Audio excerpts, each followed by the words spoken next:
Une confession véritable est toujours précise et avoue des péchés déterminés.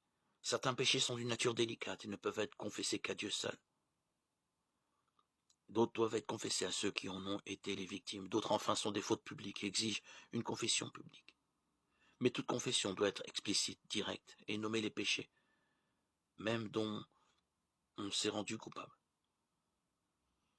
Au jour de Samuel, les enfants d'Israël qui s'étaient éloignés de Dieu avaient perdu la foi en sa sagesse pour gouverner la nation et en sa puissance pour défendre sa cause.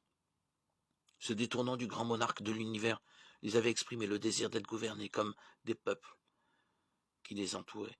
Leur ingratitude oppressait leur âme et les séparait de Dieu. Avant de trouver la paix, ils durent faire cette confession claire et précise. Nous avons ajouté à tous nos péchés le tort de demander pour nous un roi, 1 Samuel 12, 19. Il leur fallut confesser le péché dont ils s'étaient rendus coupables.